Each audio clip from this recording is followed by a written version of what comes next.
the fake labor prank. It's one that they got a ton of backlash for. Oh, I think I played a pretty good prank. I think that actually made you believe.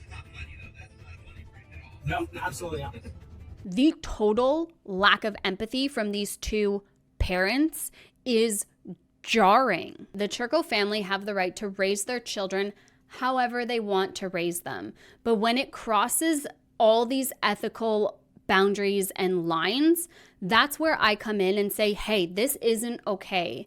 And this is all being done against the children's informed consent.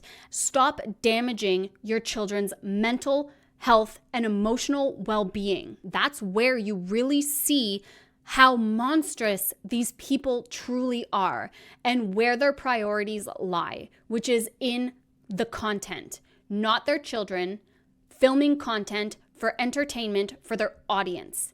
Their priority is their audience. What's up, DeInfluenced fam? Sorry guys. That was super lame, but I had to do it because today we are diving into the toxic empire that is the Churco family. What's up, Churco fam? The long-awaited deep dive is finally here. Now the Churco family, think curated, perfect family image with Target hauls and milestones. Sounds like wholesome family vlogging content, eh? Nah, think more like total dystopian hellscape. Today, we are going to be peeling back the layers of this curated content and expose just how toxic these two masterminds truly are. Meet Nick and Lainey Churco, the couple who monetize their children's pain, grief, and realistically, entire life. And today, I'm going to shatter that perfect family image that they've created and show you just how disturbing their content truly is. We've got a lot to discuss, so let's go, guys.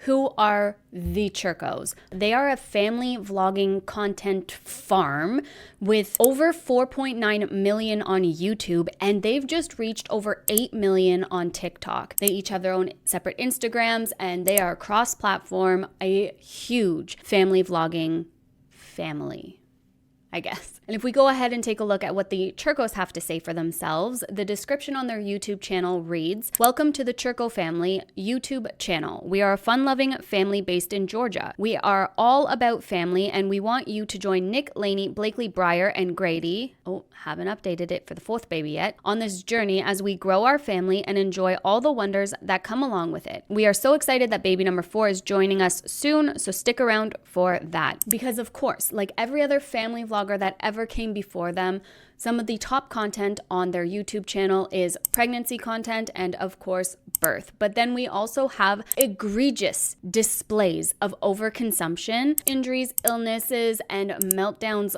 galore, and some of the most horrific pranks you will ever witness in your entire life. These two are constantly putting their children in the most distressing situations, and they've captured it all in 4K for us to view. Now, if we think about it, with family vlogging going down the drain and pregnancy being Lainey's literal only angle, and their kids the only thing bringing in the views for this channel, their content is not sustainable, and it makes me worry for how they are going to keep the views coming in given what they already post and the escalation we've seen over the last couple years of them growing their family being on YouTube. For a vibe check, I want you guys to think 8 Passengers type vibes, that perfectly curated, happy Mormon family where the children are groomed into grinning and bearing awful treatment and just smiling about it while the cameras are on, which is all the time. But there's also a darker side to the Churco family content, which rings eerily similar to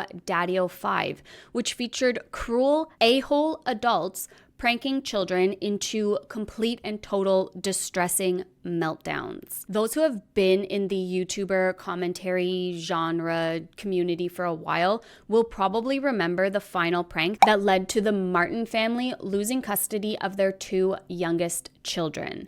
It was absolutely horrific. And the Churcos are a kind of a mishmash of both these families. They're kind of just throwing at the wall to see what sticks. From the world's largest gender reveal, again, egregious overconsumption, to distressing content for views, Nick and Lainey have proved that their content has zero boundaries. And what they are doing is seriously damaging their children. And I will explain why as we get further into this deep dive. Now that we're acquainted with who the Churcos are and the type of gross content that they post, let's dive deeper into the rampant controversies that surround this family. I've kind of structured it to go from meh, is it really a big deal? It's not that deep, to awful, should never see the light of day type content. Let's start with personality shifts and emotional immaturity. When I start looking into a new family, I always question what draws people in. These people, it's likely the super cute kids who have been groomed to perform for the camera, right? But when Nick and Lainey first started their channel, people were drawn to their journey as young parents, and at the time they only had Blakely. And it was the same thing, sharing private family moments while they're growing their family. People were drawn to Nick because they thought he was just a really good dad who was always bringing the laughs, kind of chill, and they found Lainey to be a relatable mom. And when you go back in their content, you can really see the stark difference between their demeanor then and how they act on camera now. It is so much more performative, and like the energy and the cringiness factor definitely increased because that's what's getting the views. But as with many people, fame and exposure and money changed these two, and people started to see glimpses of their real selves come through that curated feed, and it really started to give people the ick factor. And as time went on, people started to realize that Lainey was actually quite rude and demeaning towards Nick. There's multiple examples of this, but one that really stood out to me was this example that Dottie from the Churco Snark sub on Reddit sent me. This one gave me the biggest ick vibes, and it's borderline abusive. Okay, so this is a half tablespoon, so we have to do 4 of them, and then I have my cup of tea. You need some water. Seriously, you're dumb. He's doing it on purpose. I drink water every day. It doesn't, you're making me really self-conscious. You're fun. You almost just knocked my tea over. Okay, it's definitely fizzing. I'm gonna try and show you guys. I can't, oh, I just spilled my tea. Whoops. Okay, to show you guys, it's definitely fizzing. So, I guess that means boy. And Nick is flushing out his eyes. But no, it's not funny. But I can't stop laughing. Come tell the Churco family you're okay. I'm not okay. Well, it is. For those who are really up in the Teen Mom 2 lore, this is really giving Jeremy slapping Leah with bacon vibes. Counseling with somebody out of town 6 days a week. Jeremy, when you're home. Damn. You're driving me insane. You got it? Yeah, I got it. I got it. That's it. Wow. 2 pieces. Why would you do that? Because it's funny. I mean, I guess Lainey didn't throw her pee at him, so that's respectful. But you can hear Nick in the video say like, no, I'm not okay. I'm not okay. That wasn't cool. I'm sure they had quite the discussion off camera. And even when there's a cut and they come back on camera, just the look on Lainey's face before she starts puts on her performative smile again is really telling in my opinion. This kind of behavior is not okay, especially for influencers to post. It risks normalizing this behavior of throwing stuff in people's faces when you feel mildly offended. She didn't even try and throw it just at his shirt to get him all powdery or anything. She threw it directly in his face at his eyes. For me, that's the huge difference between this was just a joke, this was just funny, playful banter, and borderline abusive behavior. If you are so comfortable to just whip baking soda in someone's face because you get a little bit heated, it's kind of a slippery slope that can slowly escalate. And I'm not the only one who was off-put by this. Here are some comments that I found under this video. Poor Nick, he got baking soda in his eyes. Sad face. Blakely and Briar are so cute. Yeah, poor Nick. That was mean as hell for the mom to do.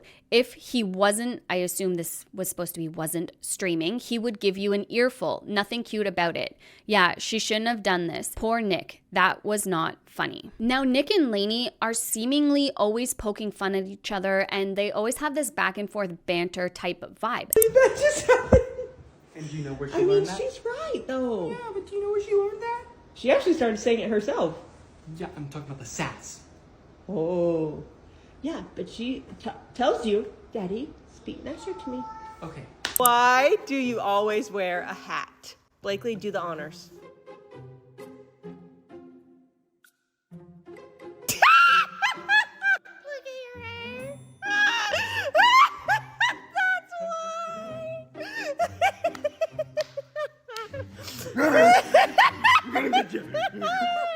Oh, you almost named me in the face. So maybe it's just the vibe, right? But for whatever reason, this just didn't sit well with me. And the energy afterwards is what gave it away. And it's just one instance that, in my opinion, really crossed that line. So right now we're talking about emotional immaturity. That was obviously a really immature move to do, but whatever. But then we get into the fact that Nick and Lainey are both constantly pitting their children against each other. I can't even.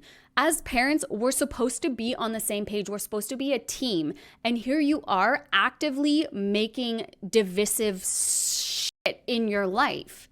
These people are in for a nightmare when these girls are teenagers.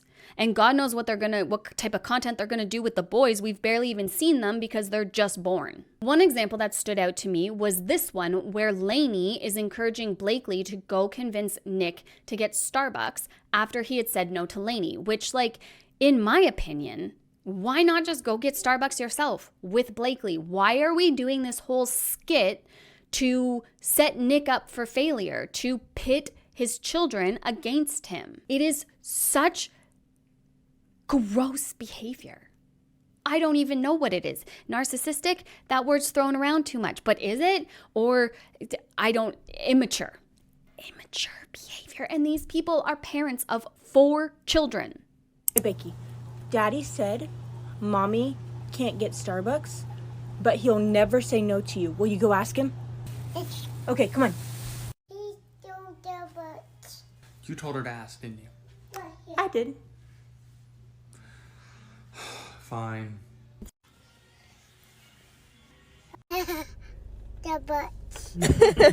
Thanks, baby, for the Starbucks. We weren't supposed to come here. But your princess wanted Starbucks, right? Well, we can't really move because we're at a standstill. So this is good, like super good. Not only did, they manipulate Nick into going to Starbucks, but their daughter is in a vehicle, not in a car seat, not with seatbelt on, nothing. Again, grade A parenting right here. This is such a safety risk. And I get it. They're in a drive-through, but accidents happen. This is not safe. This is not okay. And to be teaching your audience to do this, to take your kid out of their car seat while in a drive-through, is not okay. Hey, we make a good team. High five. So does Mommy. We love Starbucks, baby. Hey, I love Starbucks too. You're the best daddy for taking your little girl to get Starbucks. This is ridiculous. And the line's not even moving. Yeah, it hasn't moved for like 10 minutes. Hey. It's raining. Excuse me? Birthday cake pop? Alright, and what else? Mama, the bean. Mama, what my bean? On paper. On paper.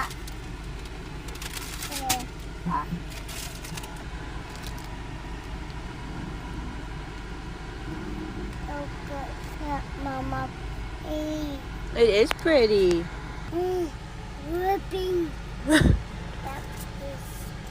you go. You're welcome. Cheers. Cheers. And then there's multiple examples of them getting jealous that that a child prefers one over the other. So that Briar prefers Nick over Lainey. Like I said, there's multiple examples of this, like when Nick is arresting Briar for being a mommy's girl. Hands behind your back. You're under arrest. Anything you say or do can be held against you in a court of law. Hey, this is because you're a mama's girl. Oh, you don't have to be under arrest. No. Come here. Come on. Come on. She's under arrest. Remember that. And perfectly fine.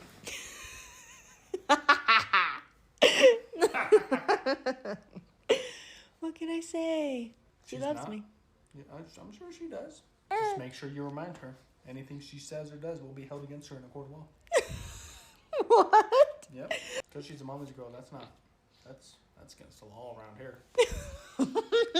Around here, you're supposed to be a daddy's girl and a mommy's girl. But right now, she's just a mama's girl. Here, hold her.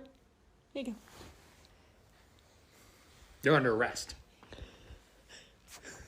Anything you say or do will be held against you in a court of law. She doesn't like it. You're going to jail, Missy. You're going to jail. You're going to jail tonight.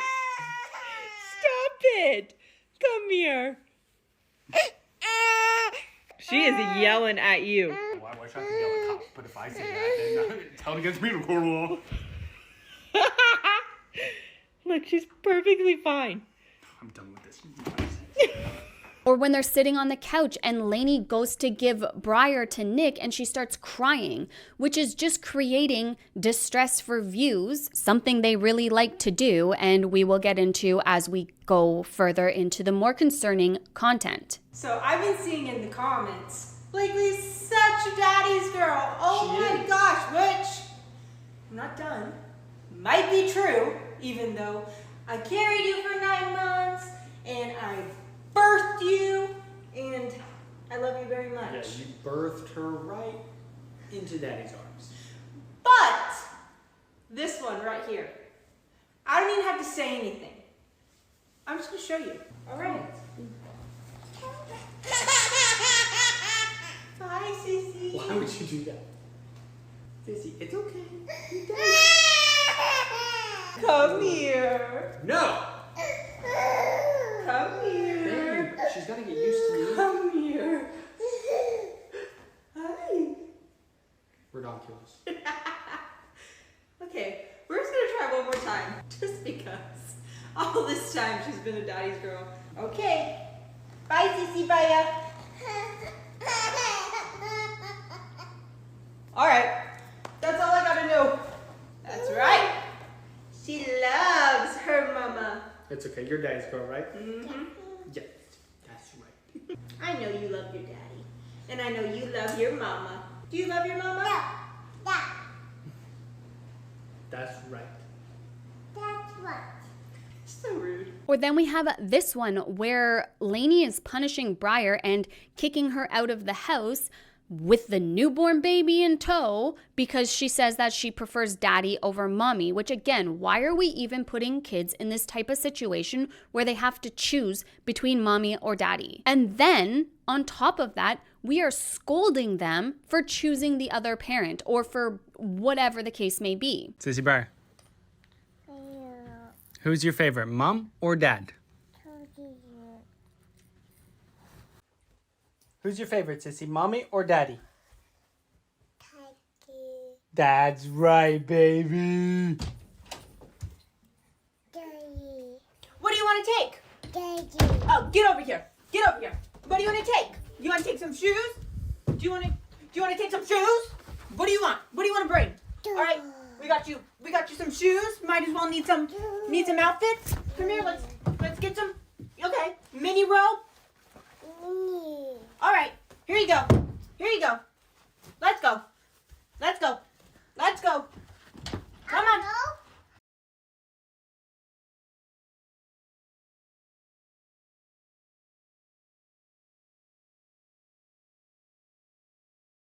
And even if this is all just set up for content, these children are far too young to realize what's a skit versus real life and with it being their real life, that makes it all the more confusing. But we'll get more into this when we discuss the pranks and stuff like that, because it's really important to realize what stage of development these children are in and why this content is so harmful for their mental, emotional, and even physical development. Seriously. Just imagine for 1 second that you're a young toddler being scolded because you said you love daddy or you said you love mommy. That is so confusing for little kids, regardless of if they understand what's actually being said. It's the actions, it's the energy, it's the vibe. Or even being laughed at while you're crying out for your mom. They're constantly laughing at their kids when they're crying out for them, and it's just really, ugh. It's not funny, it's not cute, it's just showing their emotional immaturity on display in 4K. Materialism and overconsumption leading to their downfall. So like many other family vloggers, lifestyle vloggers, a huge chunk of their content revolves around spending money. Target hauls, Starbucks runs, you name it, they do it. And the problem with this type of content is when you're constantly having to one-up yourself or having to outdo yourself, it's an impossible trap to get out of. And the Churcos are no exception to this. The Target hauls or grocery hauls or whatever is one thing, but then you also have all of those little microtransactions that they make daily, like the fast food runs and the Starbucks runs. That stuff adds up quick, especially with 4 kids. I mean, one's not eating and the other one shouldn't be having junk yet because he's only a year old, but you know, differing parenting opinions, I guess. But then they even go so far as to offer Blakely 11 toys for peeing in the potty. Okay, so Blakely fell asleep in the car on the way to Target. Now that we're here, she's awake and she's super excited to pick out her toy for going pee-pee on the potty. Do you want to pick out your toy? You want to walk? Okay. Oh, you want that? That's heavy. You want Daddy get it? Yeah. Okay. Oh, you got it. Okay, Daddy put it in the cart. Okay, there's one toy. Oh, is it heavy? Oh. I got a car one. You got a car one? Oh, dinosaur? It's an egg. You want the egg? Okay, put it in the cart. What is that? Spider-Man? Over here. What is that? I don't know. I don't know either. More Play-Doh? Okay, we'll get some Play-Doh. I have Play-Doh over here. That's a puzzle. Do you want Minnie Mouse? Let's do Minnie Mouse. You want the Christmas one? Yes. Okay, put that in the cart. It's a puzzle. There's another one. You want that one? I have 2. I'm like it. Becky, are you happy with what you got? Yes. Okay, let's go pay. Let's go pay. Wait, we need to pay. It is teaching these kids what truly matters in life, which is materialistic objects. And it's not cool. And on top of that, like every family vlogger that came before them, because God knows we can't be original in any way, shape, or form, they decided to invest in a $1.8 million dream farmhouse. Because of course they did. It is the single biggest flex that family vloggers can show off from the exploitation of their children.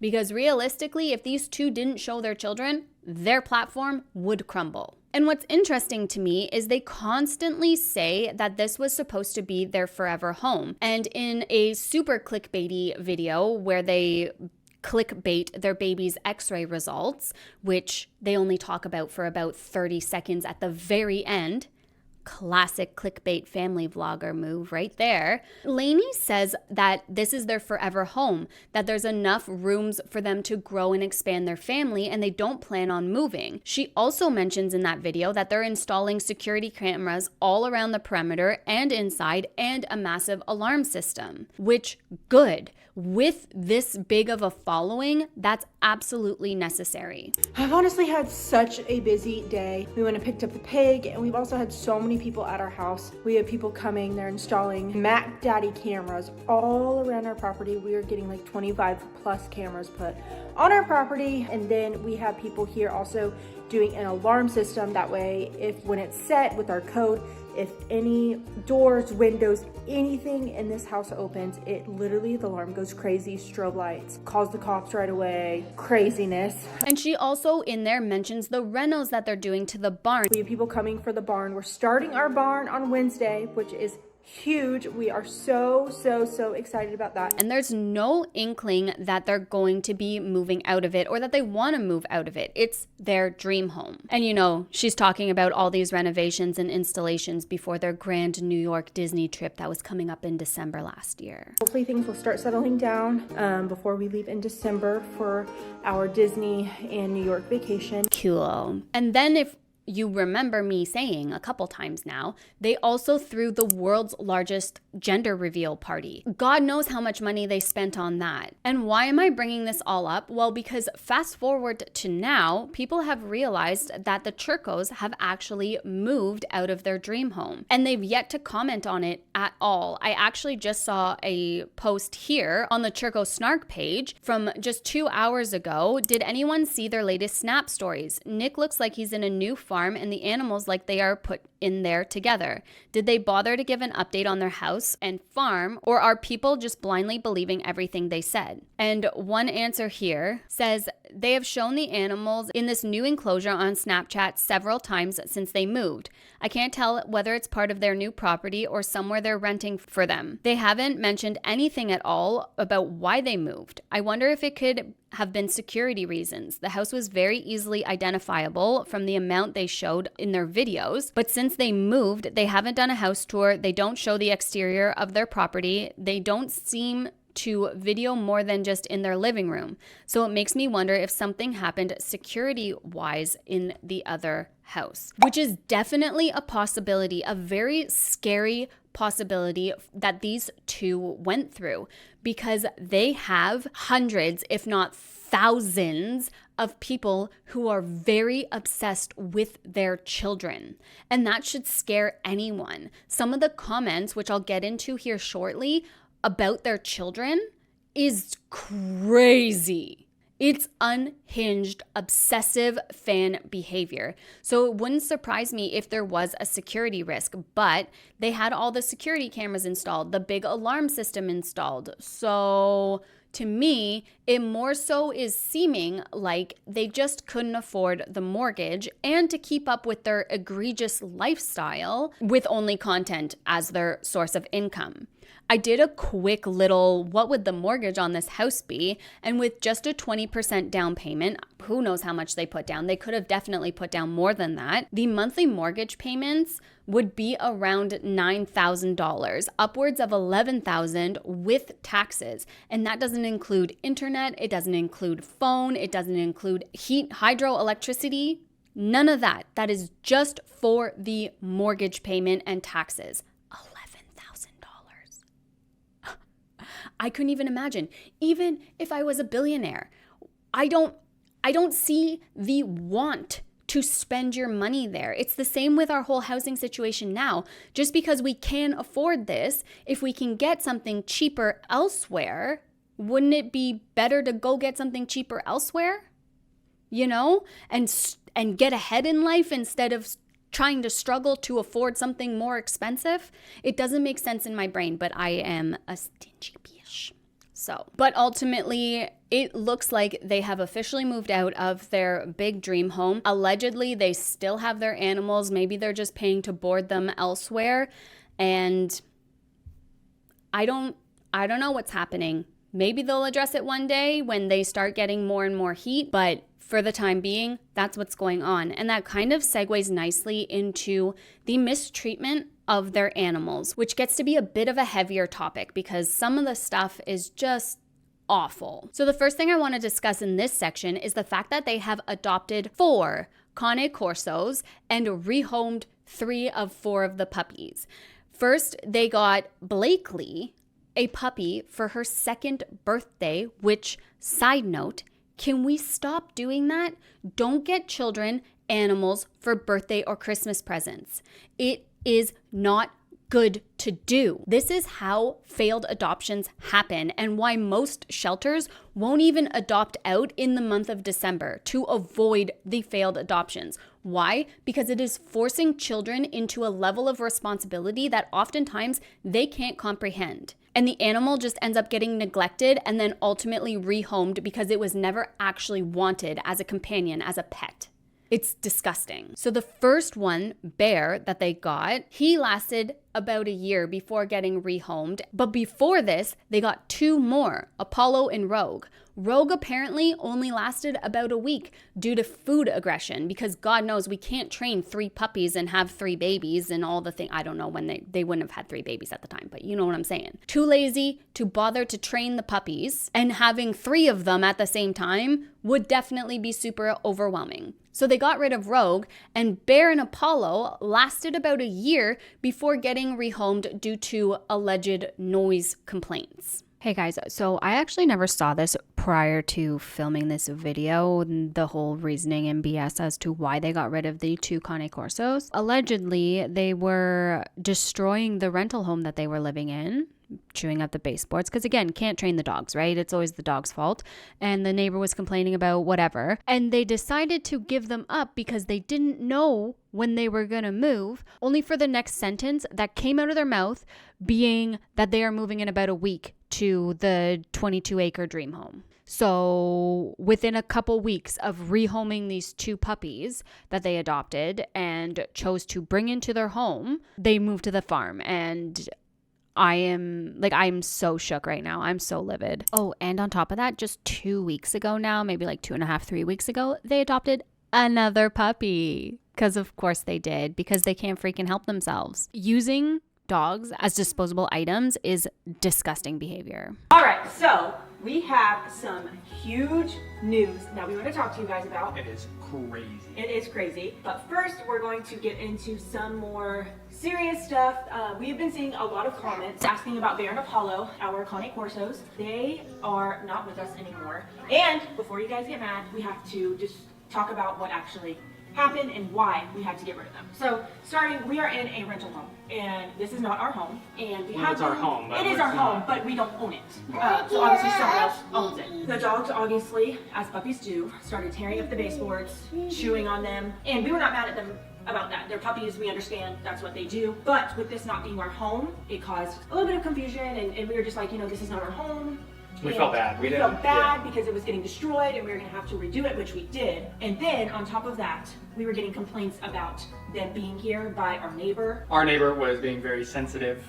She's a little sensitive Sally about having our dog, literally just having our dogs out. Yeah, she didn't like them outside. She didn't like us to let them outside. And it was just causing so much combustion and stuff like that. And then our landlords were getting in touch with us and calling us, which, yes, if they're getting complaints, they're going to call us. But the dogs were not doing anything wrong. Well, then we got in touch with Apollo's breeder, and he basically said that he had a family out in California who have been looking for Cane Corsos, but they wanted some that were not in the puppy stage, and they wanted some that were like good with kids, and like these were literally the perfect pair. They were given to them together. What they're doing now is they are RV life. They're in an RV and they go all around the world, and they're visiting literally all around the United States. United States, I should say. And they're visiting all these different places, and we get updates, we see how they're doing. They're doing amazing. They love their new family. And it's something that we didn't want to talk about because it was a very hard decision. But we came to the agreement that we had to give them away because this was not our home. It was probably just timing. I think the timing was just wrong. It was.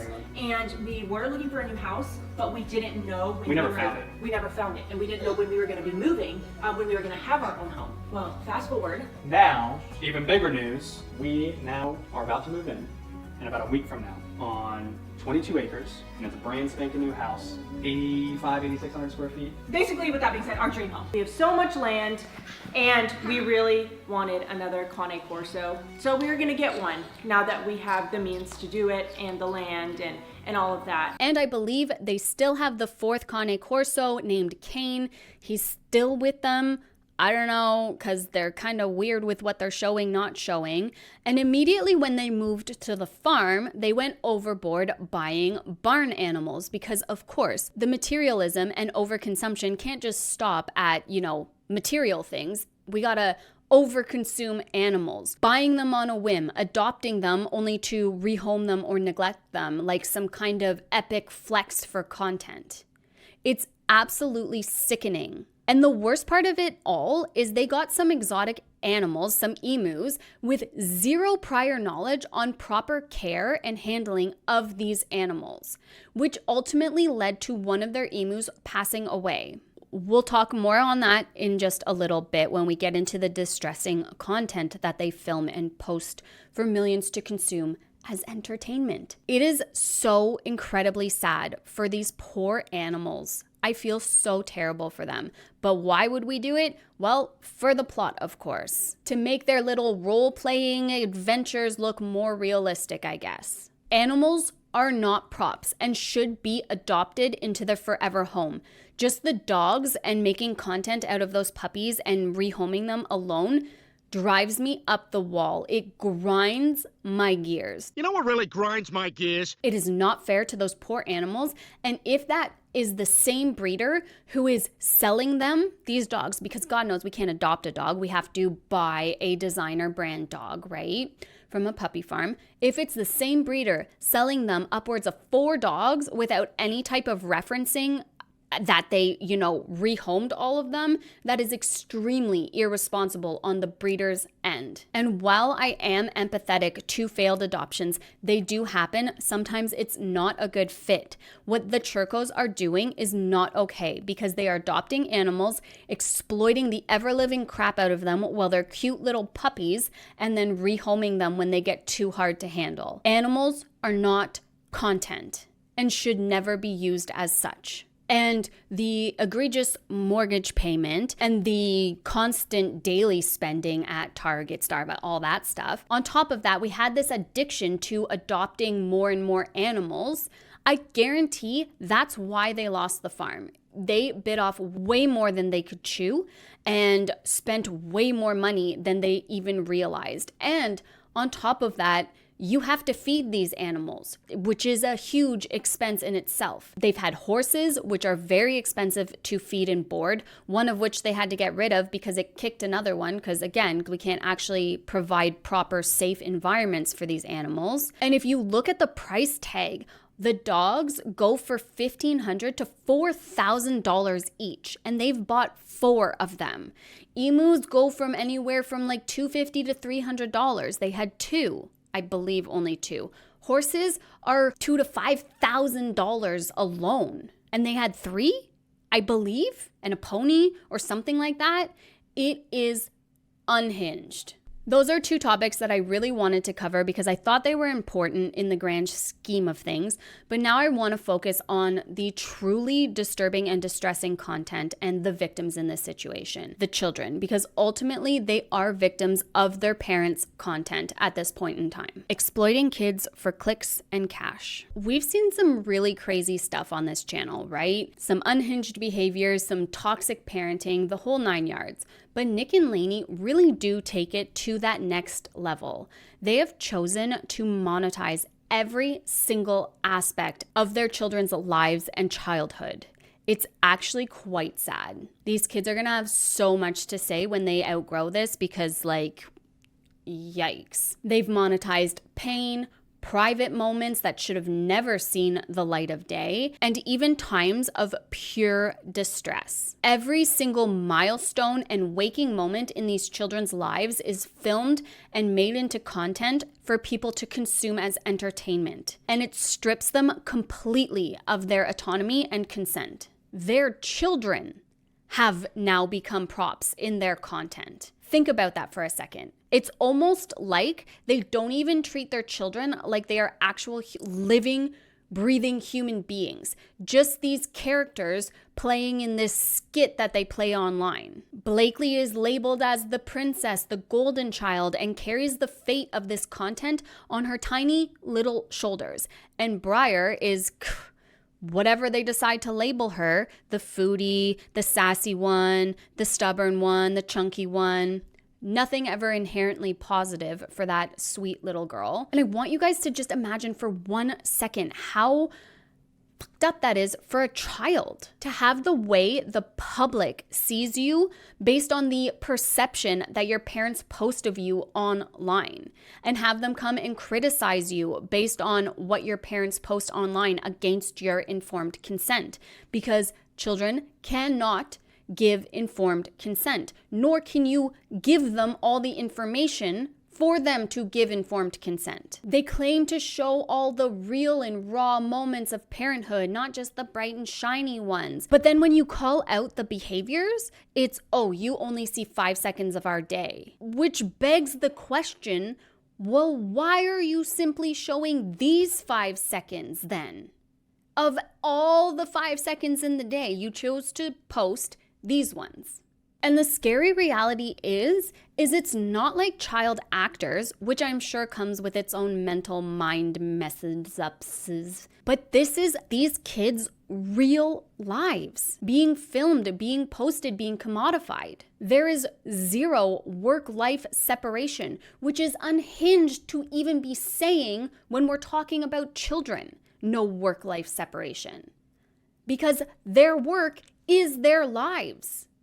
And their parents force them to work day in and day out, all day, every day. And if they decide to homeschool, well, there's a whole nother level of exploitation that's going to happen. All of those important boundaries that need to be in place are blurred or realistically just non-existent. Scripting kids. So I've brought this up before in my Nika Diwa deep dive, but I think it's an important conversation to continue to have. Scripting children strips them completely of their autonomy, and it also ruins their own self-confidence and their ability to trust their own thoughts. It makes them start to question whether or not what they think, feel, and have to say is actually valid. I found a fantastic article from Psychology Today that talks a little bit about the dangers of posting kids in online content. Children as content. In traditional industries, such as film or modeling, child labor is regulated, but in influencer culture, many of these protections do not apply. Children are frequently filmed within their own homes, often without their knowledge or consent. The narrative, the money, and the camera are all controlled by the parents. The boundary between caregiver and content producer collapses. A loss of autonomy stems from the lack of structure. Research shows that children who lack control over their environment are more susceptible to anxiety, identity confusion, and emotional dysregulation. When a child's daily life becomes monetized, they no longer play, they perform. Even their privacy becomes a product. And then it goes on to talk about the developmental costs. Psychologists recognize the harm of parentification, a dynamic in which children take on adult responsibilities to meet a caregiver's emotional or practical needs. In kidfluencing households, this often manifests as performance pressure, public exposure, and internalization of adult expectations without the maturity to cope. Moreover, healthy identity development may be disrupted by prolonged exposure to an online audience. According to Erikson's theory of psychosocial development, adolescence is a critical stage for identity exploration. For children raised online, this process is stifled. When they are finally given the space to make mistakes or exit offline, they may realize they no longer know who they are, only who the algorithm wanted them to be: cute, funny, and obedient. Whether it's children with dependent siblings, neurodivergent adolescents navigating shame, or eating disorder patients pressured to perform recovery for their families, in all these cases, the common thread is when love is conditional, silence is self-protection. These kids face emotional abuse, developmental disruptions, and identity loss alongside the risks of known burnout and online harassment. So that summarizes it really well and talks about some of the dangers that we see when we're posting children online and some of the long-term fallout that comes from exploiting a child's entire childhood. And speaking of harassment and online bullying, these toddlers, yes, toddlers, have been harassed and bullied online by strangers for basically their entire existence. And it's all because of the image that their parents portray of them online. Check out some of these comments that I found. First, we have these weirdly obsessive comments on their looks and appearances. She is so beautiful. Can she come spend the weekend with me, sir? What? And then stuff like, you're mine.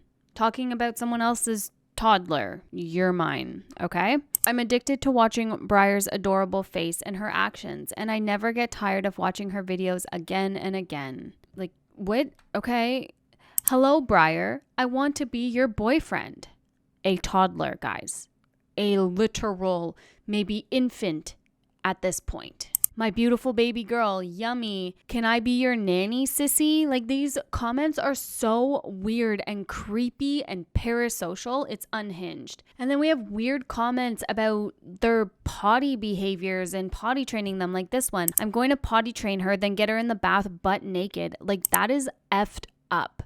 Who says that about someone else's child? And how is this not concerning to the Churco family? This one, can I see her wee herself? Can we see her go pee-pee? Who, like, that is so effing weird. All of these videos, you can find comments like these, obsessive comments or weird, super creepy pedo comments. And then what's even more concerning, if that's not concerning enough, is people commenting things like this. How do I buy him? Talking about their child. How do I buy him? And that's not alarming to you? And then we have comments starting to escalate, starting to talk about violence. So this one, I has a dream that your house have a fire, and I dream Blakely was gone. She is died. I know that's the nightmare because I always watch all videos you have. So I don't know if that's a child or what is happening there. And then you have comments like this. I've never wanted to pinch the shit out of a kid so badly before. Like, what? I understand that we all love pinching cute baby cheeks, but that's so weird. And the way it's worded, you know? I need a high or I'm going to eat your baby. What? Like, are you well? Are you well? But then we have these creepy comments here about Grady, their firstborn son. Just slam him on the wall and burst off his head. Another one. Just mix some poison and ice cream and give it to little asshole Grady so that he could die. Cool. Yep. Makes sense, I guess. Just hang this piece of till death. I wish Grady falls from the stairs and dies. These are the types of comments that the Churco family are getting on their videos, on their content. And if that's not alarming to a parent of children, I don't know what is. I don't share my children online for this reason because there's terrifying people online. But if I were to receive any of those comments, you know how fast I'd shut that shit down. Like, it doesn't make any sense in my mind that the money is more important than their own children's safety. The trade-off is their children's privacy and safety and creepy people commenting on their kids. Those are just some of the comments I found. Reddit is full of them, and I'm sure even if you go to their comment section, you will see a bunch of them. It's disturbing and very, very uncomfortable to see. And that's only one side of the coin. The other side of the coin is the scary, obsessive, parasocial fans that have created fan pages of the children. They are downright alarming. And why grown-ass adults are online bullying children is something that it's beyond me. I have no idea why anyone would feel confident enough to do that. But given what their parents post online and how they frame them for the public to see, it's no question why people are speaking this way about the kids. Calling Blakely a spoiled brat, calling Briar a foodie and chunky and stuff like that. These types of comments will follow and haunt these kids for the rest of their lives. And it will shape the way that these children see themselves based on how others see them. And we all know the Churcos aren't going to shelter their kids from the hate comments. They'll probably freaking read them with them or something stupid like that. Oversharing private moments. While oversharing certainly isn't just a Churco family phenomenon, it is rampant across all family vloggers. They all succumb to this. The Churcos certainly do take it to the next level. First, like I said earlier, we have your typical pregnancy and birth vlogs. Duh. And just for 1 second, I was thinking this. Imagine your mom being spread wide open, birthing you on the internet for all of your friends to see one day when you're a teenager. For millions of people to watch. Yikes. But I mean, makes sense because we got to rake in those views somehow, right? But then we also have things like Grady's NICU experience, where they even baby baited for baby number 4 while emotionally wrecked that they had to leave their baby in the hospital. And a lot of people are saying that they might have played this up because they felt guilty about the fake labor prank. Yeah, that's coming later on. That was a good one.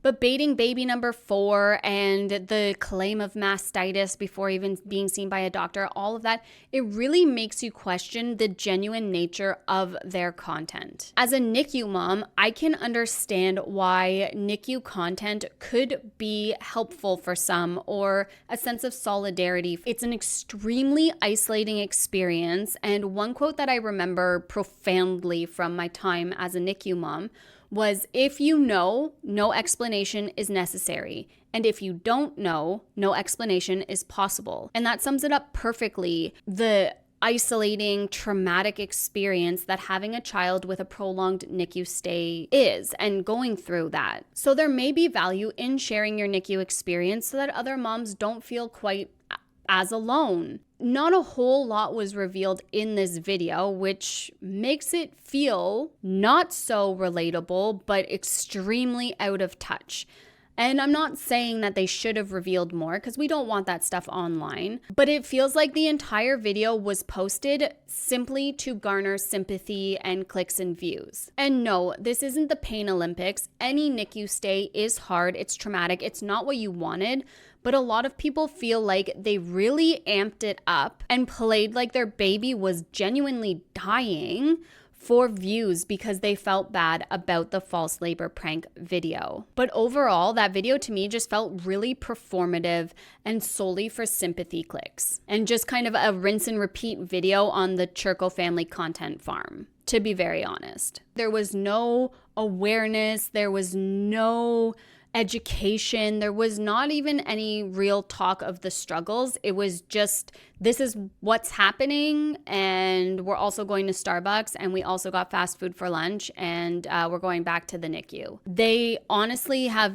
no idea what an actual NICU stay would look like, and it feels like they just used it for clickbait to garner that sympathy and get those views. So we have that, but then they're also constantly sharing intimate details about their children's like potty routines. I even saw one instance where they showed both girls in the bath naked.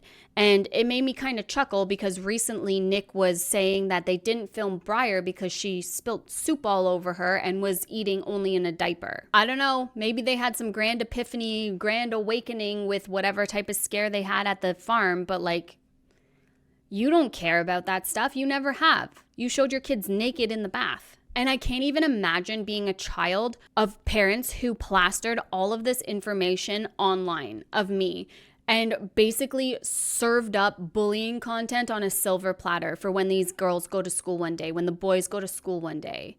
It's all there for kids to use against them. Exploiting distress for views. Posting their kids against their consent is one thing, but I find that the type of content that family vloggers post really separates the innocent, we're just making memories, from the true monsters of this realm. And the Churco family consistently play along that line. And a big thing that really stands out to me is just how often they monetize their children's pain and distress, which is quite often. So take this for example, where Lainey is trying to leave and the girls are having an epic meltdown. Okay guys, mommy's gotta go bye-bye. You're gonna spend the day with daddy, okay? I want to go. Give me a kiss back. I love you. I love you. I love you, Sissy. Okay, I love you. I know. Go see daddy real quick. Baby. I'll be back. You're gonna stay with daddy. Guys. Hey, why don't you want to sit down?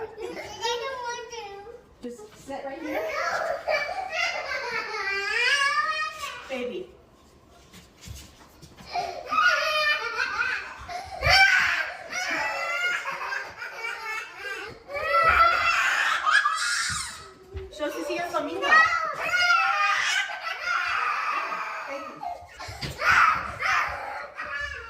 It's totally normal for children to get upset when mommy is leaving the house. I am not saying anything against that. Nothing at all. I understand that. However, this instance is being filmed for content for YouTube. And rather than Nick, their daddy, put the camera down and go help out with the children, redirect the energy, distract so Lainey can get out the door, she stands there and goes, "What do I do?" Maybe, just maybe, your husband can step in and help his children transition so you can get out the door. So then he gets you thinking about the motives behind posting something like this. It wasn't like it was educational. It wasn't like they were giving parenting advice or anything. They were just staging this mommy's leaving to create a meltdown. And they did it more than once. This exact same scenario. Okay, mommy's leaving. I gotta go to the store now. Okay, mommy's gotta go to the store. Give me kisses. Bye-bye, girls. Kiss. Okay, I gotta go to the store. I love you. Bye. What's wrong? I just gotta go to the store. I just gotta go to the store, baby. It's okay. I love you. Okay, go get daddy, Brian. No. Okay, come here. Come here, girls. Come here. Okay. I'm running to the store. It's like 5 minutes away.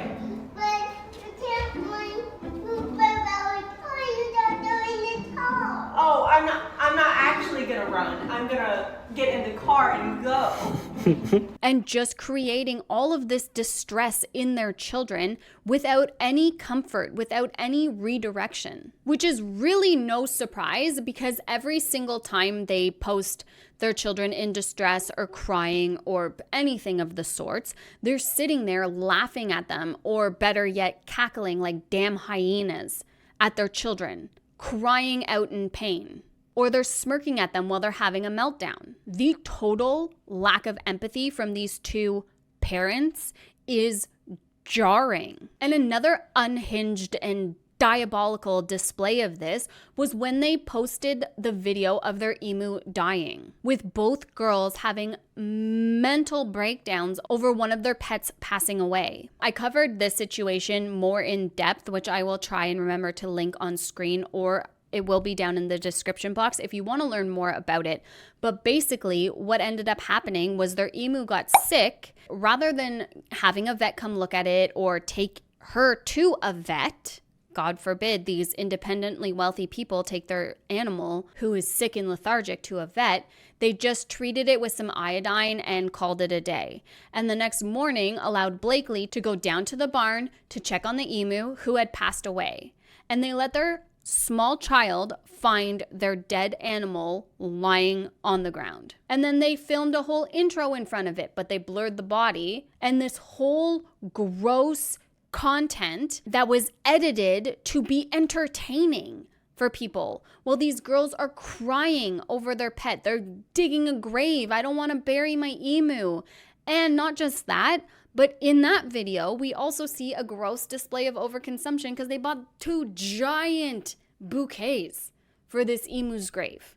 Unhinged behavior, I tell you. And then, since we're on the topic of death and dying, we have this beautiful display of Lainey telling her 2-year-old daughter that she was going to go to heaven one day and be with Jesus. All these babies love each other. I know one day when we're gone, they're gonna have each other. And you try if you don't. Just when mommy and daddy get old and when you grow up. But I wanted to go with you.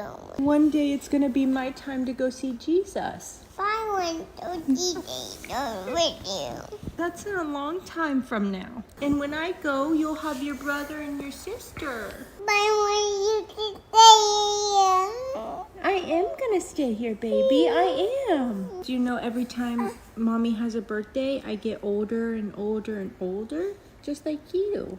We're growing up. One day, Jesus is gonna say it's time for mommy to come home.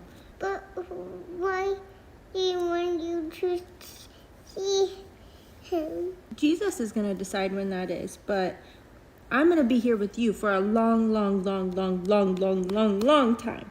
Her saying mommy is gonna go and be with Jesus one day in heaven might seem like this innocent, cute little talk, or even maybe spiritual, but it is one of the most emotionally loaded sentences you can tell to a young child. And to record it and then upload it for millions of strangers to watch and criticize and consume online, that's when it stops being this teachable moment and turns into pure exploitation. And the reason this is so toxic and gross is because at the stage that Blakely was at, around 2-3 years old, she's in what Piaget labeled as the pre-operational stage of development, which means that their thinking is concrete and literal. It's here and now thinking. For example, mommy is here now, so mommy is here forever. And that's why the separation anxiety begins around this age, because they can't conceptualize the passage of time and they don't have the ability to use abstract thinking. So the thought of time passing, the thought of someday or one day, the thought of in the future doesn't exist to children this young. So when a parent goes and tells their child, I'm gonna leave you one day, the child isn't sitting there thinking someday, they're thinking mommy's gonna leave me now. Not one day, but like right now and forever. Concrete thinking. And for a child that's this young, that thought is absolutely terrifying. And it breaks their sense of safety that they depend on in the world around them. It's what psychologists describe as emotional overload, because a toddler's brain simply isn't developed to have such abstract thinking and to understand the concept of permanent loss. So instead of understanding, what they absorb is the fear that mommy is gonna leave me forever, that she might disappear, that her love for me might go away forever. That's what the child absorbs, not this comforting moment of going and being with Jesus. Jesus and heaven is also an abstract thought. It's something we can't see or hear or feel or sense with any of our senses. So then it can lead to toddlers asking questions like, well, when? Why can't I come? Can I come? Why? What about me? What about daddy? And those types of fear-inducing questions. And many experts actually recommend avoiding these types of talks with children under 3 years old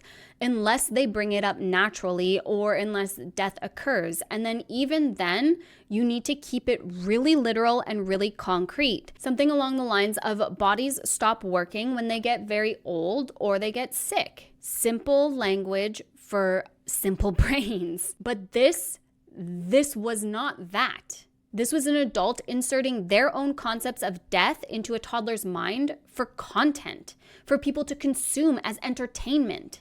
She didn't consent to having her tears of her mommy going away plastered all over the internet, to have people criticize her response as overreacting or as, oh, genuine cuteness. She didn't consent to any of that. When parents film stuff like this, they're not documenting everyday family life.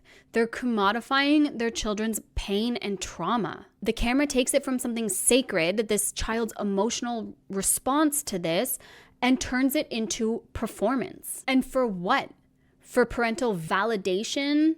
Maybe brand deals with like some spiritual app or something like that?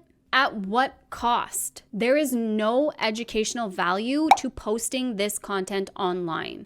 There is no reason for it. And it's a perfect example of how some family vloggers blur moral boundaries and turn even the most sensitive, intimate topics into content for entertainment, for millions of people to consume. And that kind of leads us nicely into the parenting fails section, because that was pretty bad, but there's so many more layers to this story that make it that much worse. So one display of parental failure, in my opinion, is the fact that they teach Blakely to cry to get what she wants, especially from boys and her dad. They are teaching her to be emotionally manipulative to get what she wants through tears. And it's just like, what the hell? kind of values are you teaching your children? And even if it's all just a skit for content, even if it's all fake and curated, whatever, these children are too young to conceptualize the difference between a skit for content and real life. And how could they possibly differentiate what's fake and content from real life, since their real life is constantly filmed for content? That is an impossible distinction. Like we said, they're in the pre-operational stage of development. So concrete thinking. This is what mom said, so this is what it is. This is what I do. And from what they show, they are raising their children to be exactly what those horrific comments label them as: spoiled, ungrateful, and materialistic, getting what you want through tears. And then there's the stark difference in how they treat Blakely versus Briar, and Briar versus all of the kids. The harsh, uneven discipline and praise is so incredibly evident. It does not take a rocket scientist to figure that out, to see that. One thing that people really noticed was this time where Briar got scolded for kind of being a little too rough with the baby, but Blakely pushes her out of the way in a video and doesn't get so much as a redirection. Doesn't get, oh, be gentle with your sister, nothing. That's kind of a minor example in the difference in treatment. And not only that, but they like low-key torture this poor little girl.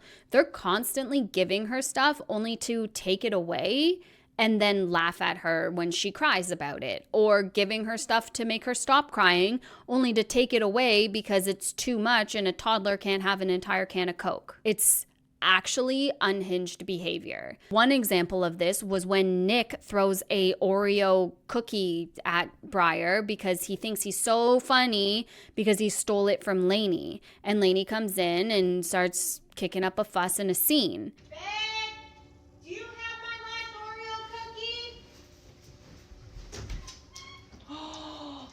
Briar, do you have mommy's Oreo cookie? Yes, you do. You're eating all my cookie. Who gave that to you? Where's Daddy? No. She's covering for you. I just saw you over there. Absolutely not. You're trying to frame her. I was not. Don't say that. Do not say that. Was Daddy trying to frame you? Oh. Okay, she's gonna get a tummy ache if she eats all this. Well, that's mean. No. Don't take that from her.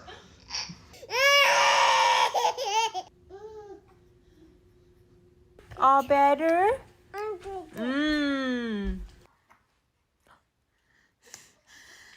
Is that good? Now, while I totally agree, a toddler should definitely not have an entire giant icing-filled cookie, right? I think we can all agree with that. She should not have been placed in this type of situation in the first place, given something only to have it taken away because she can't have all of it. But no, it's all for the plot, right? And here's the thing.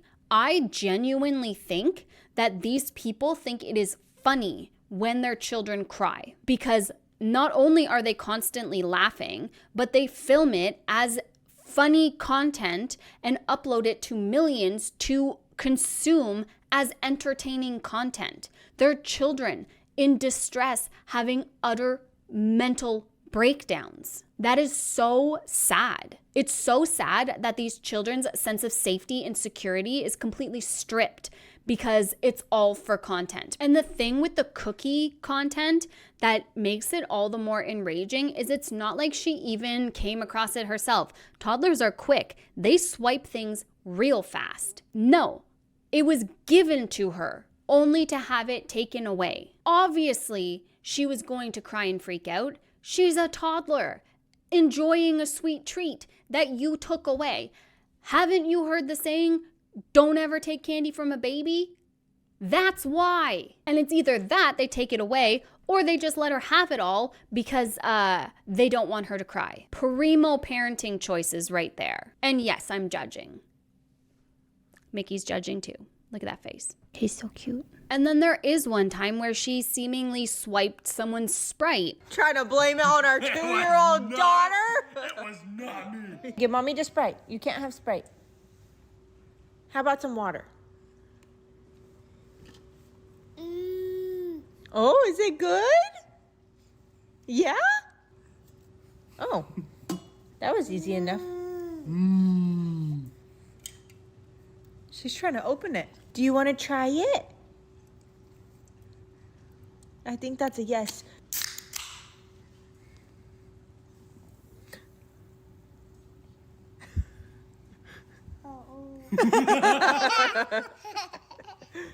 Oh, okay, you don't need too much of that. Oh gosh. Oh gosh. And again, toddlers are quick, right?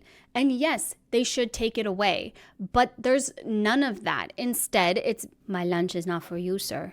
No, thank you. You good boys. What was I saying? It should be taken away, but there was no redirecting here. There was no parenting to be found. It was all just filmed. And it just goes to show that filming was their main priority over actual proper redirection or discipline. And it's the same thing when she's screaming for more sips of Lainey's drink and she just keeps giving it to her. What, baby? More what? Dr. Pepper? Okay, one drink. Okay, that's enough. That's enough. You don't need Dr. Pepper. I know, it's an obsession, but you can't have it. Hey, babe, come here.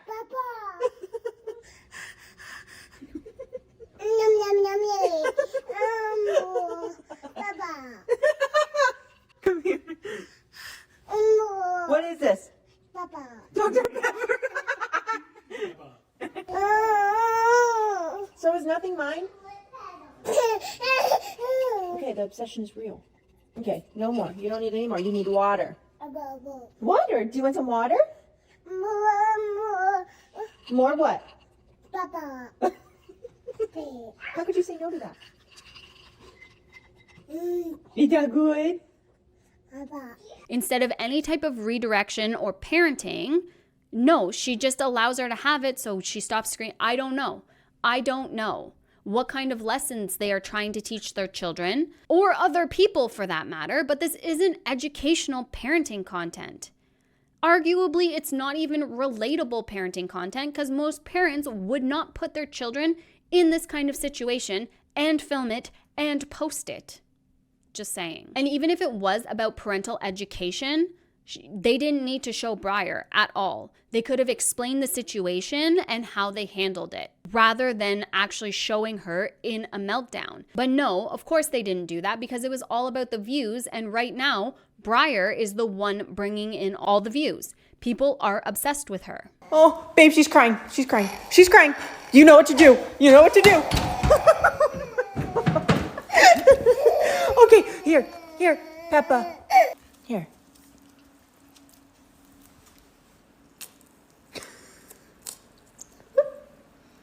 What is that, baby?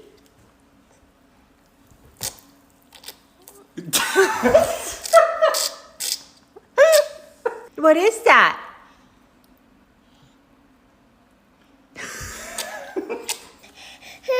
Okay, I'm not gonna take it. Okay. I'm sorry. I was just trying to help.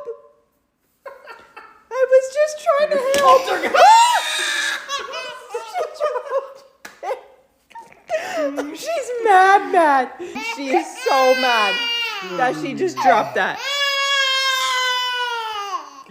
She's so Is that your Peppa? It's okay. We have more. It's the same sort of thing we saw when Lainey was trying to leave, and rather than redirecting, Nick just kept filming. Filming is the #1 priority in these two lives, and they show that constantly. And then there's this Target incident where Briar's melting down because she didn't get to go into Target with her dad, and then they end up taking her into Target to buy her a toy. But he was just running in to grab one thing and then coming out. What did Daddy do? Did he go to Target without you? Okay, let's wipe your nose. Are you heartbroken? Yes. When Daddy gets in the car, you better tell him. Daddy just went in to get just one thing. That's why he didn't take you, because he was just going in there fast. I know. Take a video so we can send it to him. Dad, get the toy. Send it to Daddy. Send it to Daddy? I see him. Do you see him coming? Yes. And the toy to Daddy. Yeah, you want to go to Daddy? And the toy. Okay, well, you got to ask him when he comes back. Look, there he is. Okay.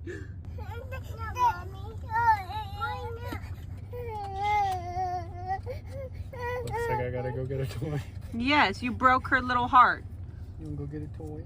Yes. Okay, I'm sorry. Get stepping. Okay, are you done crying? Yes. Okay. There they come. Now again, this could all be staged and set up and whatever, but that's not what they're saying. That's not what they're showing. And for Lainey to sit there and egg her on and be like, oh yeah, you're really mad at Daddy. You make him go buy you that toy. That's disgusting. That is such gross behavior. And I don't even understand the point of it. I don't understand how that's cute or funny or anything to let a toddler win that battle and then get taken into the store for a toy. What is that teaching anyone? What is that showing their very young and impressionable audience?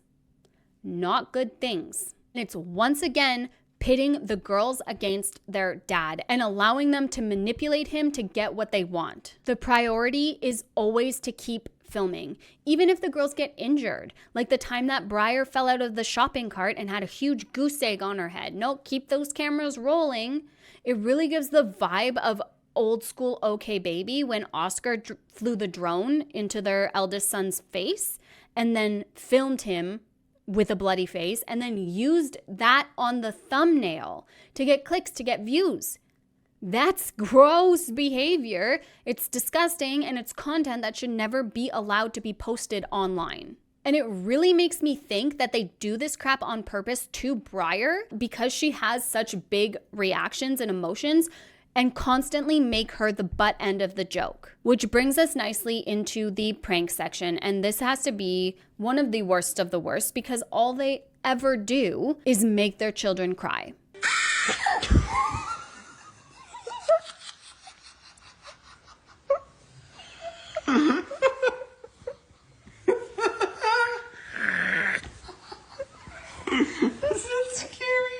Is that scary?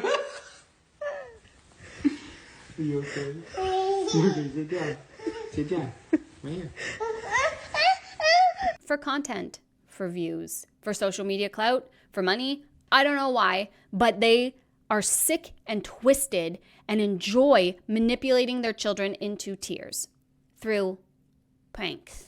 It's absolutely unhinged. These children literally live in fear because of the unpredictable nature of their parents constantly pulling these kinds of pranks and taking them so far that they cause meltdowns and continuing the prank for so long before reassuring them that it's just a prank. Bruh. It's just a prank, bruh. So we have officially made it to the final section of this deep dive, and by far the grossest section.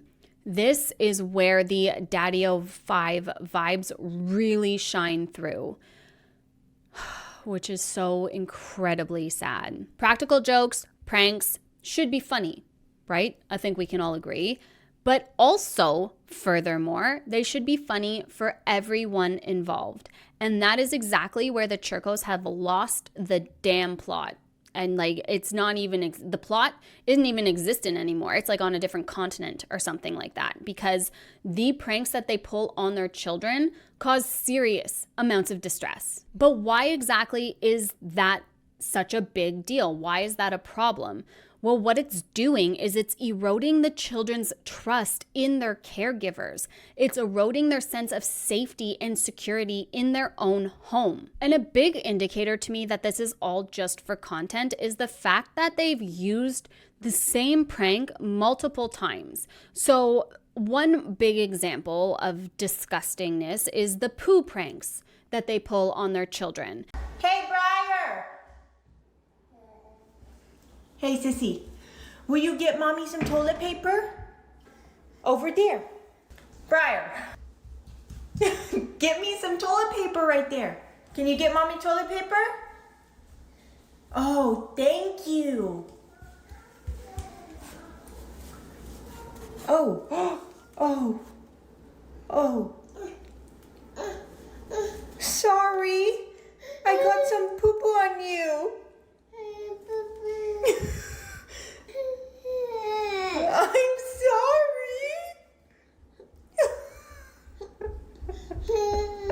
Could I be there if it was just once? No, probably not. Probably not even. But they didn't just pull this once on Briar. They pulled it on her twice. Yeah, I need toilet paper. Can you go get me some? Yeah. Oh, Bri, look at your hand. I got poop.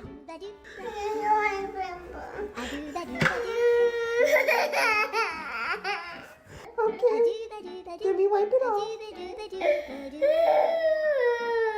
I'm sorry. It was an accident. I'm sorry. I'm just kidding. It was chocolate. Asking her for help to go get toilet paper and then wiping chocolate on her, leading to a meltdown because that's disgusting. I agree. And playing pranks on these little children like this that you know is going to lead to tears the first time, heck, maybe you didn't know. Maybe the kid would just go, ew, that's so yucky, wipe it off, right? But the first time it happened, Briar melted down.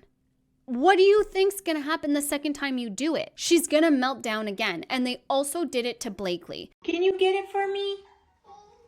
Thank you. Can I see it? Thank you. Come here.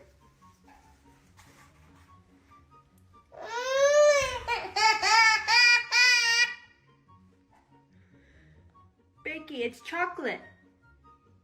It's chocolate. Blakely, it's chocolate. Becky, it's chocolate. Look. Try it. It's chocolate. See, Mommy lick it. Your turn. I guess we'll see going forward if they decide to pull this prank on the boys when they start walking. Hey, Grady, can you bring Mommy wipes? Oh, can you give those to Mama? Give it to Mom. Let me see. Oh. Oh. I got poo-poo on your hand. Grady. Grady. Look. I got poo-poo on your hand. I got poo-poo on you. Oh no, I'm sorry. Disgusting. In more ways than one in this case. And then we also have like the Easter Bunny prank, which was another one that people were up in arms about, where Nick runs in and kidnaps Blakely and she's completely hysterical and freaking out. And they play it so far before they say, oh no, it's just Daddy, and he reveals that it's just him.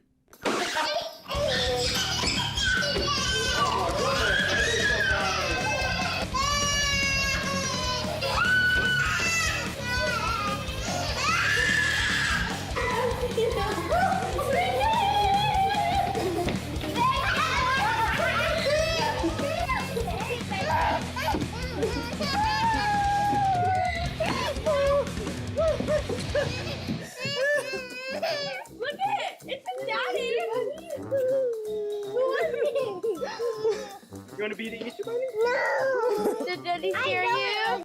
And another time that they pushed Blakely to the point of almost injuring herself and Briar for a fucking prank was when they did the fake tongue prank. Hey, Bakey, can you pull Mommy's tongue? Yeah.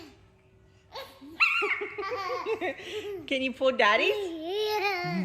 Go pull Daddy's tongue.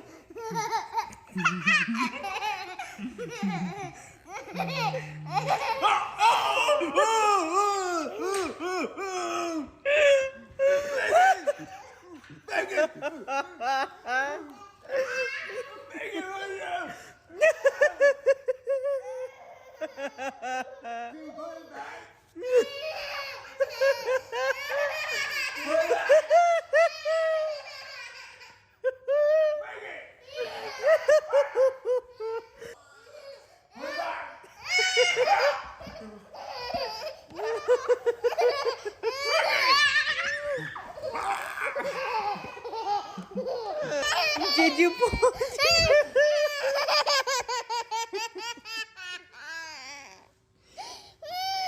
Did you pull it too hard? Look, that's Daddy's real one. It was fake one. It was a fake one, Bakey. It's like a squishy. Bakey, it's just a fake tongue. Look, touch it.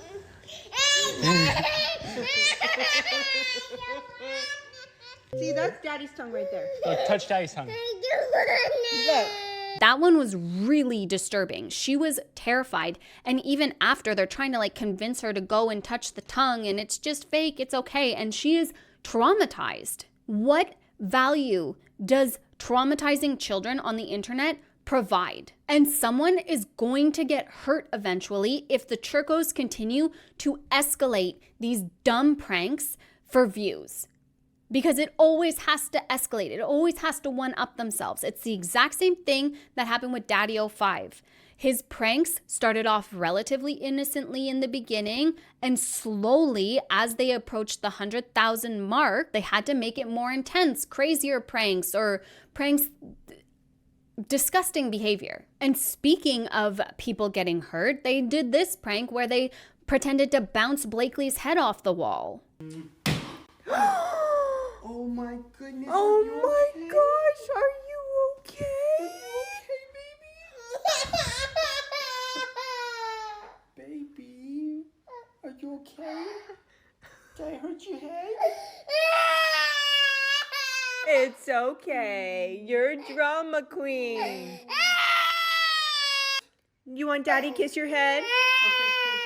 You want Mama kiss your head? Oh. All better. And causes her to cry because they overreact and they play it up. They did it for both girls. Are you okay? Are you okay?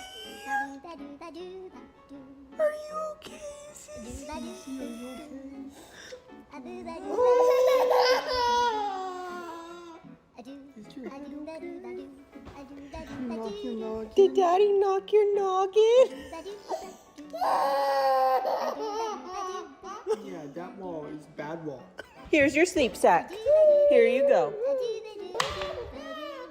The drama. Oh my gosh. You didn't even hit your noggin. Let me kiss it. Is it better? All better? Is it better now? She's tired. Baby. Stop talking to her sweet. You're gonna make her cry. It was just a prank. Daddy tricked you. Was that funny? Or there was another one where Lainey pretended to drop the baby down the stairs or over the railing or something, and she's encouraging Blakely to cry like it's real, and Daddy's gonna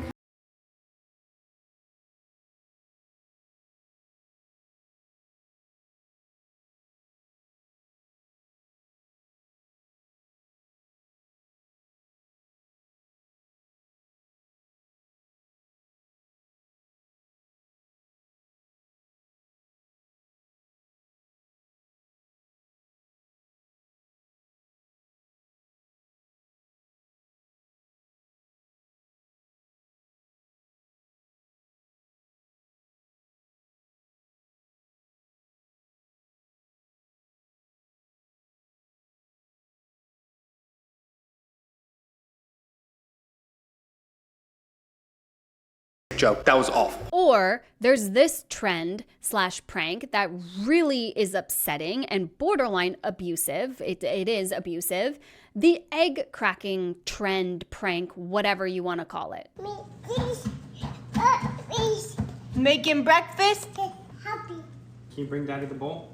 Perfect. Good job, honey. Okay, what else? You eat. 2 eggs. Okay, you ready? We're gonna crack the eggs.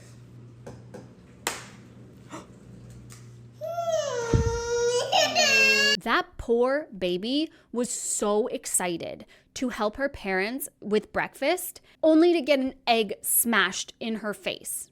Just because it's a trend on social media doesn't mean you need to jump on it and do it too. I can't stand Nika Diwa, but at the very least, she didn't jump on this trend. She jumped on following Dr. Nikki's advice and talking about how this type of trend wasn't okay, which again, Nika steals content, so it wasn't her content. She's totally copying, not crediting, the whole 9 yards.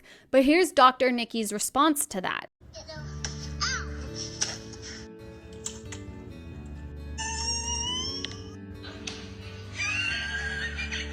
You wanna try something? Yeah. This is a raw egg. Usually we crack it like this. Do you wanna do something silly with me? Yeah. You wanna crack this on my head? Yeah. Okay, crack it on my forehead. Ah! Go, on my head. And crack it like this, go boom, on my head, because I said you can, okay? This. Yeah, harder. No. You don't want to? Harder. No. You don't want to? Okay, you don't have to. I'm saying you can because I'm letting you do it. I don't want to do that. You don't want to do it on my head? I want to do it. You want to do it on there? Yeah. Can I crack it on your head? No. No. You don't want to get dirty? No. Okay, you can crack it in the bowl. I need help too. Okay, let's crack it in here. What if I didn't ask you and I just came up to you and I cracked it on your head? Would that make you upset? Yeah. Yeah, so I shouldn't do that, right? I do not do it. No, we have to ask, right? If we want to do something like that. Okay, ready? Okay. What's this? Okay. Do you want to try to crack it on my head? Yeah. On my forehead, okay? Okay. Okay. Oh gosh. Okay, go. Are you Okay. going to? Yes, because I said it's okay. Go. Harder. Oh god. Cracked a little bit. But it didn't spill. Do you want me to try to crack it on your head? No, no. No, you don't want to? Okay, you want to try on me one more time? Yeah. Do I want to? I don't mind. We can try one time. Okay, you want me to tell you why we did this? Yeah. Some parents are going up to their kids without them knowing and without asking them, and they're cracking the egg on their head. But what would you do if I did that? If I didn't talk to you and I just came up to you and cracked it on your head? Would you be upset? Yeah. Yeah, why? Because I didn't say so. Because you didn't say it was okay, and then you would get all dirty and you didn't want that, right? So that's why we're doing this, to show people that it shouldn't just go up to people and crack eggs on their heads. Because that wouldn't be cool.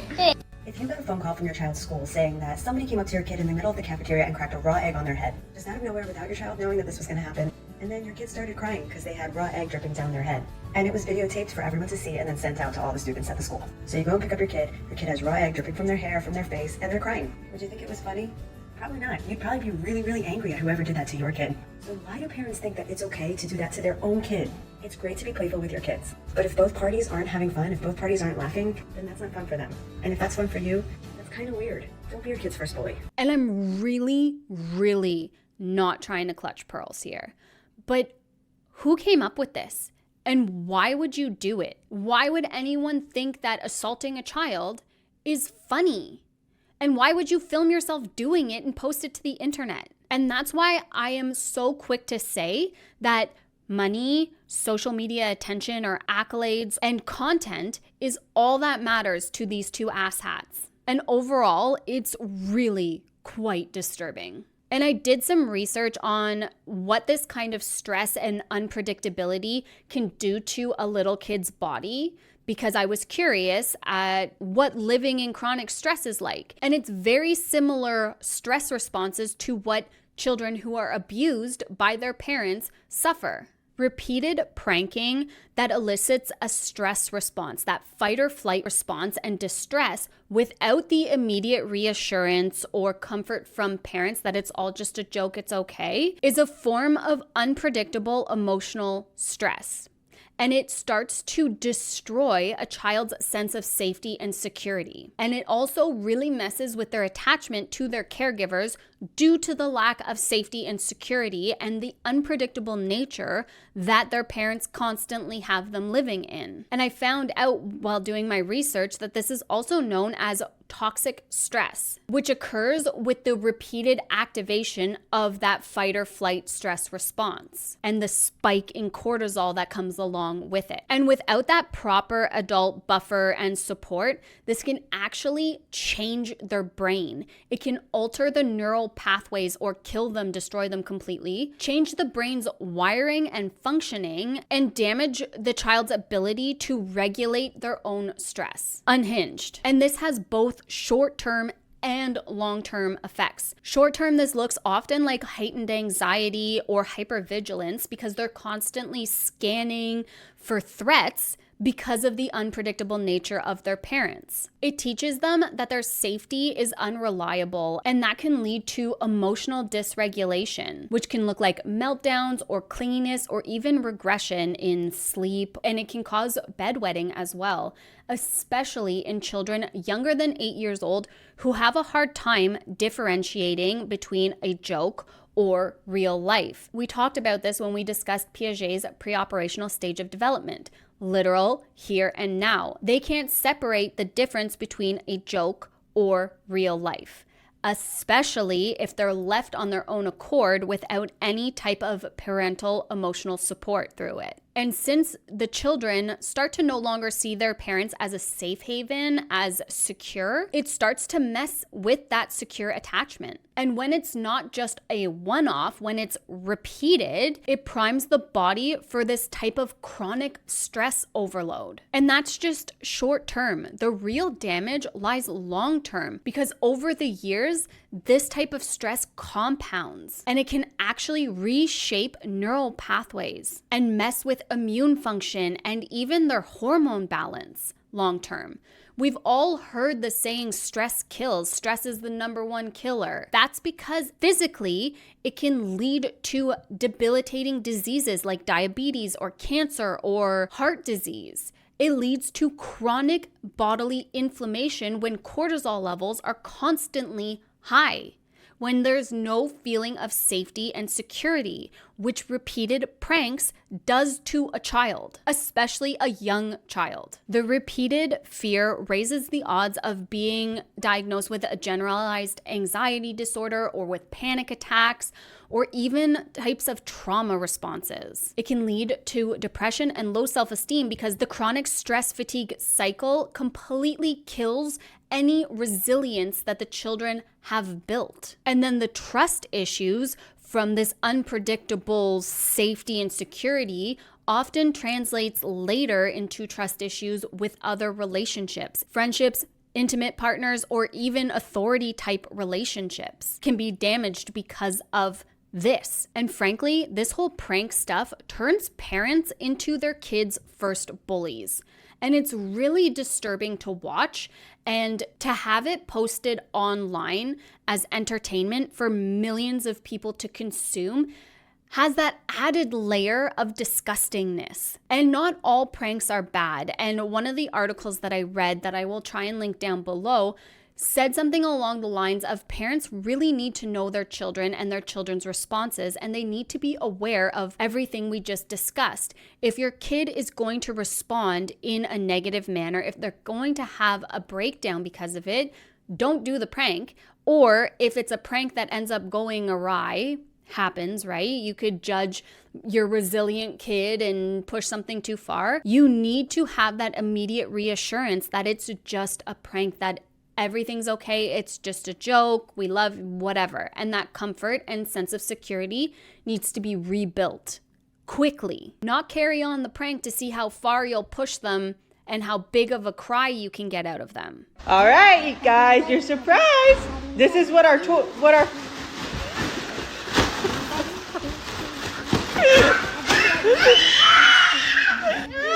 guys, it's me, guys.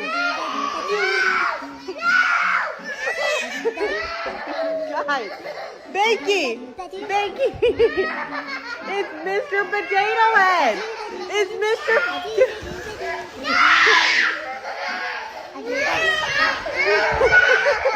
Guys.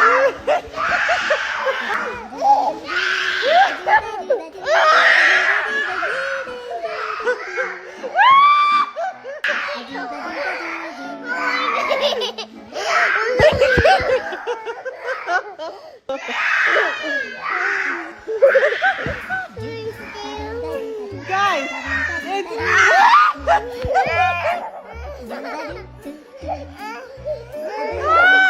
I want to go outside. It's just Dad. It's Daddy. It's Mr. Potato Head. We're doing Toy Story. It's Mr. Potato Head. And at a certain point, you really have to ask yourself, okay, well, why are they constantly making their children cry? Well, sadly and disturbingly enough, PDF files are drawn to videos where children are crying for reasons that I will leave up to your imagination because I don't want to talk about it after all of this. No, thank you. And I don't know about you guys, maybe other mothers out there can relate to this, but when my kids are having breakdowns, it causes a stress response in my own body. I have a physical reaction to their breakdowns, and you just want it to stop, right? And so watching these parents put their kids in these types of situations and then just laugh at them while they're breaking down counters every single motherly instinct that I have. And the thing is, sometimes they've even taken the pranks so far where it's not even just affecting their children anymore, but their audience was deeply affected. And that is, as I said earlier, the fake labor prank. It's one that they got a ton of backlash for and ended up deleting off of the internet completely. I saw some whispers that they did address and apologize for it, but then also heard from a few people that they don't remember them ever addressing or apologizing for it.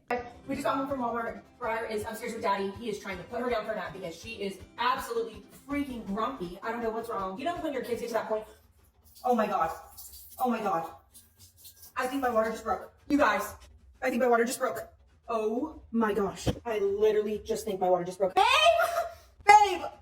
I think my water just broke. I'm literally serious. No, come here. And it's literally still dripping down. I literally think it's too early for that. It is too early, but we need to get the kids. We need to go to my mom's. We need to bring them to my mom, and we need to go to the hospital. Do you have the hospital back? The babies, I don't even have mine, but you're gonna have to take me to the hospital. You're gonna have to come back. Okay. Just get Briar. We need to take her to my mom's. I need to call my mom. I know when I call my mom, I'm just gonna start crying. Oh my gosh, where's my phone? Where's my phone? Oh my gosh. Oh my God! I need my phone. I need to call my mom. I need to call my mom. This is insane. It's too early. I'm gonna throw up. I'm gonna throw up. And I feel like I'm about to throw up knowing that this is fake. This acting is atrocious, and she's literally effing mocking women who actually go through this. I'm actually offended. I don't know what I am, but I'm not okay right now. She's out at dinner with her friend. Okay, I'm coming down.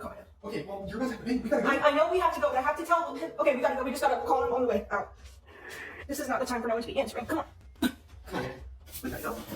Look at all the people that she's literally stressing out with a freaking life or death situation that some people actually go through. This is actually unhinged behavior. For her to act this way and think that this was a funny prank is next level. I don't have any of my bags. I literally don't have anything. Gotta get the kids in the car. The water's literally still leaking out of me. No one is answering me. Becky, can you hold this? Yeah, I took them to mommy water to go and so we got the truck.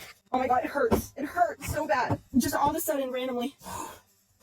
I know, baby. I know. Oh, it hurts. No one's answering the phone. It hurts so bad. Literally Literally no one's answering the phone. And also, she literally just said that her daughter was grumpy and exhausted and needed a nap. And she's disrupting this whole thing with this damn prank. That, oh my gosh. Literally, your whole family is supposed to be here for this. You're supposed to keep that baby in. You better plug in back. I literally can't. My water just broke. Hello. Hey, I gotta bring the kids to you. My water just broke. I'm only 27 weeks. Alright, okay. Okay. Love you, bye. I hate this. I hate this so much. This is so disgusting. I hate this. This is awful. Babe, I need you to go faster. I need you to go faster. Babe. What? I'm just kidding. Are you serious? Yes. I was actually starting to build up like some kind of excitement because I thought my first son was going to be here. Now Daddy's crying. It's too early. You gotta call my dad and tell him we're just joking. He's gonna be so mad. Oh no. That actually makes my heart. Why? I'm only 27 weeks. She's kidding. She was kidding the whole time. This is ridiculous. Stupid idiot. Why would you do something like that? I swear. And listen to them laughing about this. Like, this isn't a laughing matter. This is a traumatic thing that people actually go through. And they're just laughing. Like, I agree with her father. Stupid frickin' idiot. Oh my God. My dad is like the calmest person in the world. We tried calling Jeej.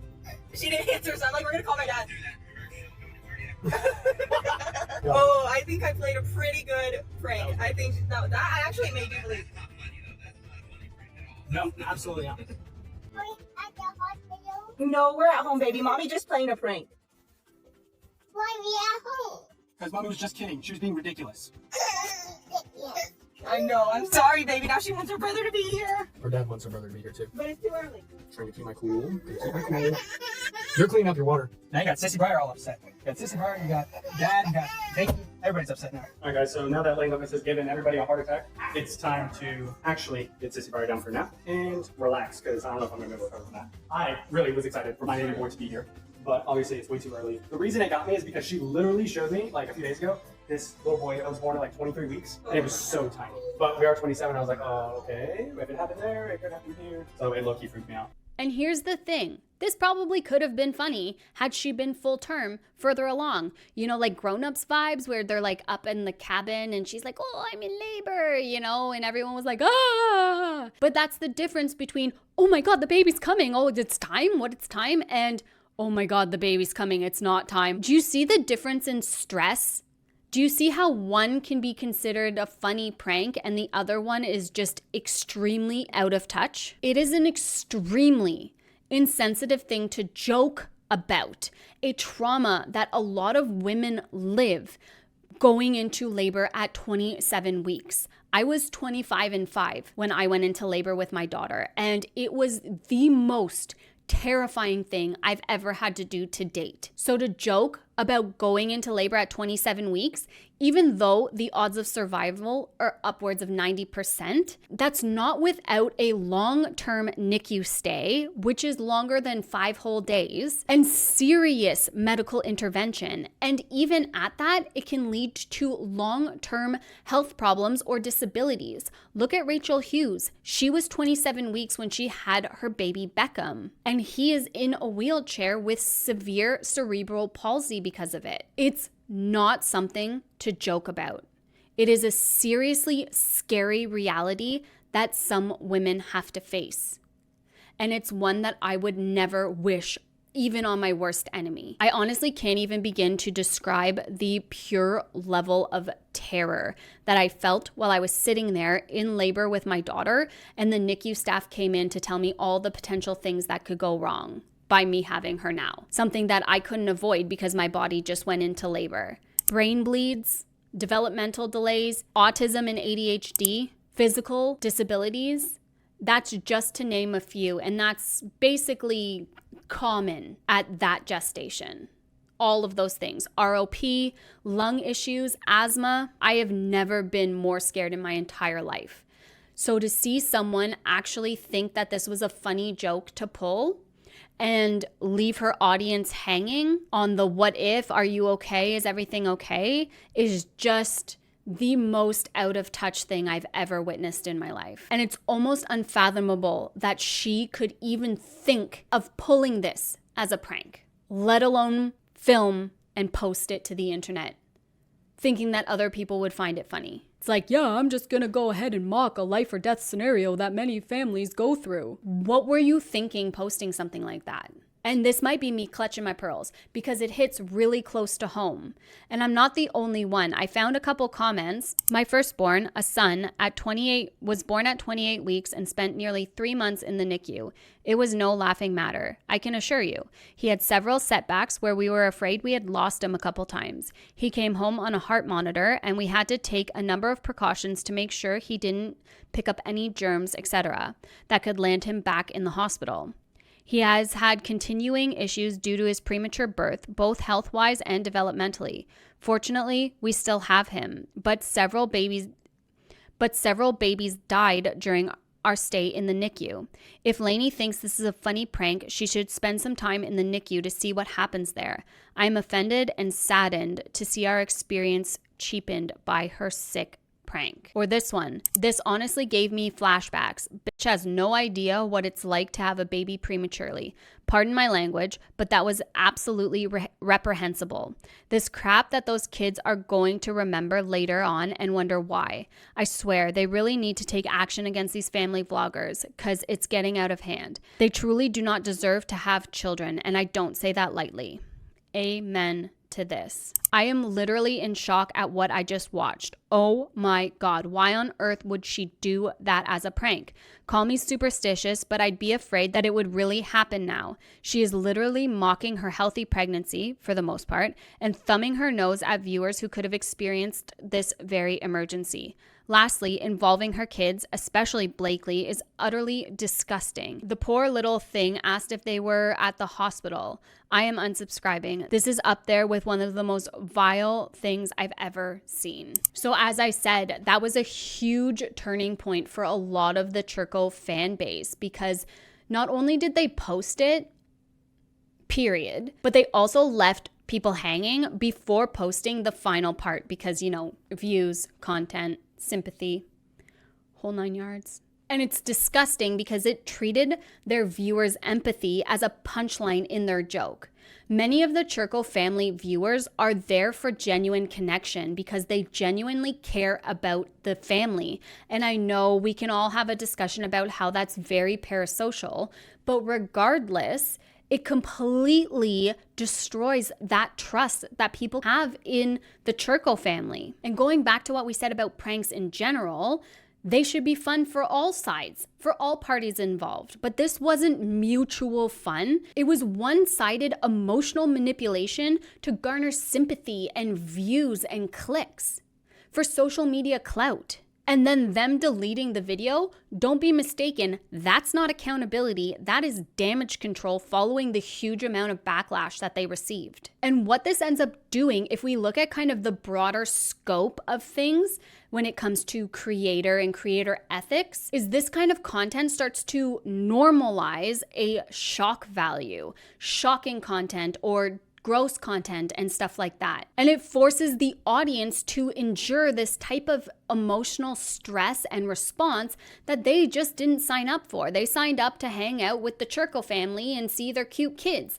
They didn't sign up to be taken on this emotionally taxing roller coaster. And realistically, the Churcos risk something called compassion fatigue, where people are just going to start to check out because you made me feel bad about something and it was fake, so they're gonna just completely disengage. And then if we look at it internally for Nick and the kids, well, it also risks desensitizing the children to actual real world emergencies because, again, they're not going to know when an emergency is actually an emergency or if it's just a prank that their mom and dad are pulling.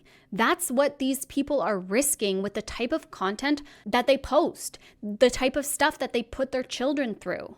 Entertainment should never, ever come at the cost of emotional safety and security, period. This was straight up one of the most diabolical pranks I have ever witnessed. That next to the Daddy 05 cancellation prank. Hey guys! So, I got a prank for Cody. I bought this here invisible ink and I'm going to squirt it all over his carpet and start flipping out.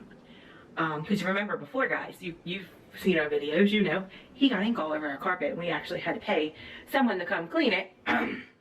So we're going to make him think that he did it again, and he's going to flip out because he really didn't do it.